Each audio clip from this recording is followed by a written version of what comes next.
मैं किशन कुमार मिश्रा आप सभी को हिंदी ज्ञान सागर चैनल में स्वागत करता हूं। तो मैं आप लोगों के लिए फिर से एक नया सा टॉपिक लेकर आया हूं जिसका नाम है क्रिया।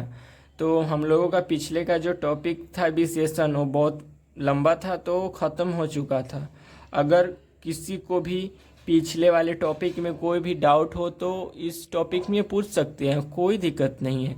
ठीक है, तो आइए आज हम लोग देखेंगे क्रिया किसे कहते हैं। क्रिया तो क्रिया जिस शब्द से किसी काम का करना या होना समझा जाए उसे क्रिया कहते हैं। ये कह रहा है किसी भी काम को करना या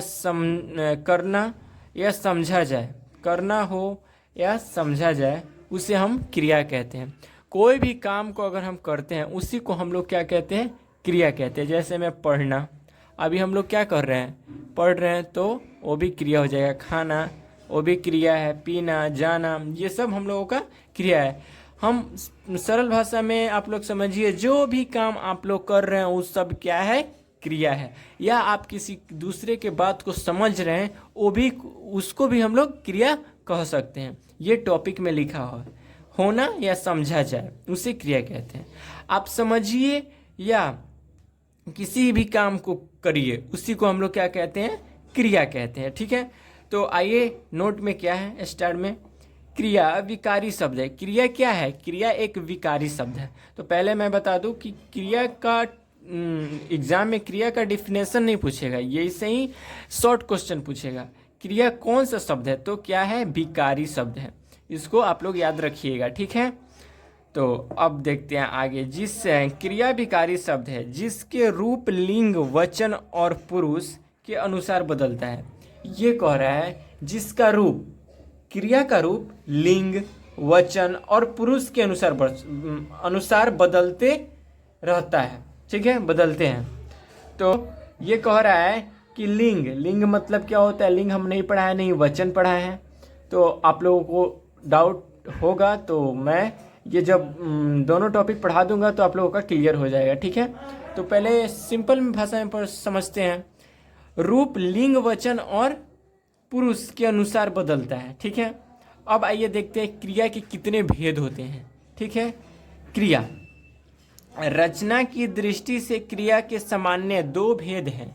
किसके दृष्टि से, तो रचना के दृष्टि से क्रिया के सामान्य दो भेद हैं।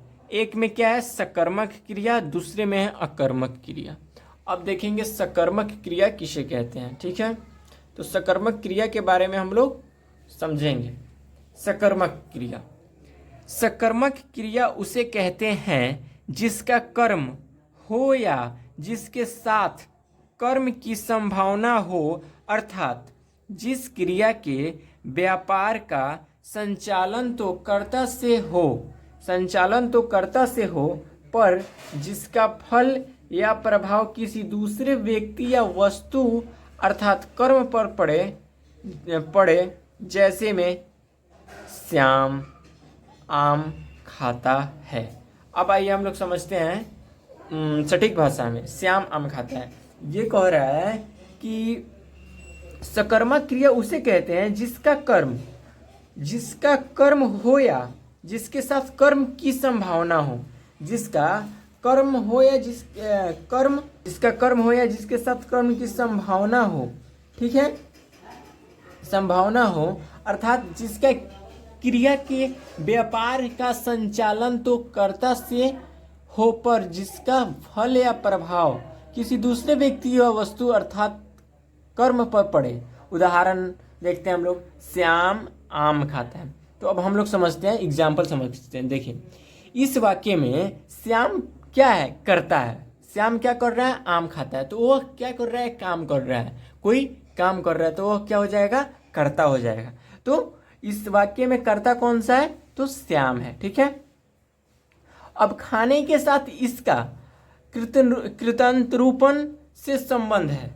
खाना कृतंतरूपण से संबंधित है। ठीक है, संबंधित है। तो प्रश्न होता है क्या खाता है, श्याम क्या खाता है। प्रश्न होता है कि श्याम क्या कर रहा है, तो श्याम पढ़ रहा है, चाहे श्याम आम खा रहा है। तो यहाँ पे क्या है, श्याम आम खा रहा है। तो यहाँ पे प्रश्न प्रश्न क्या हो जाएगा, क्या खाता, क्या खाता है, उत्तर में आम, उत्तर में क्या होगा आम। तो अगर कोई पूछता है श्याम क्या कर रहा है, क्या कर रहा है, तो पढ़ाई कर रहा है, ठीक है। तो श्याम क्या खाता है, वो क्या कर रहा है, तो आम आम खा रहा है। क्या खाता है, तो आम खा रहा है। क्या कर रहा है, तो पढ़ाई कर रहा है। तो ये में इसमें पढ़ाई और आम दोनों क्या हो जाएगा, उत्तर हो जाएगा, ठीक है। इस तरह आम का सीधा खाने से संबंध होता है, इस तरह आम का सीधे खाने से संबंध हो रहा है, ठीक है।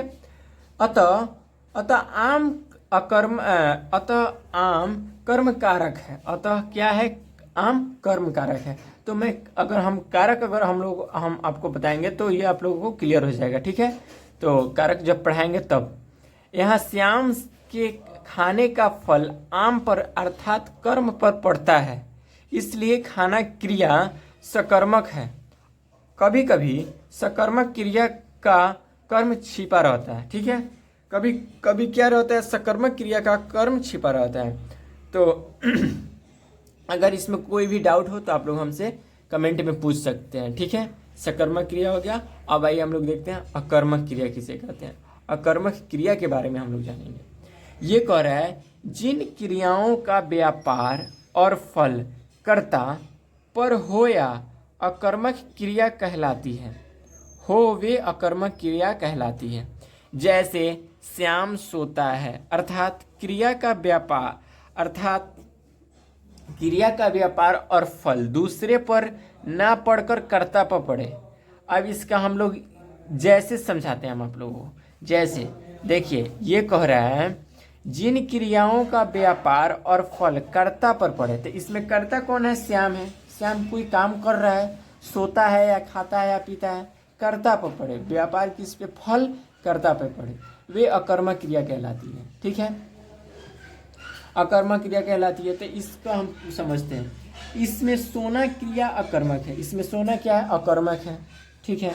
तो श्याम क्या हो जाएगा, कर्ता हो जाएगा। सोने की क्रिया उसी के द्वारा पूरी हो रही है। सोने की क्रिया किसके द्वारा पूरी हो रही है, तो श्याम के द्वारा पूरी हो रही है। अतः सोने का फल भी उसी पर पड़ता है।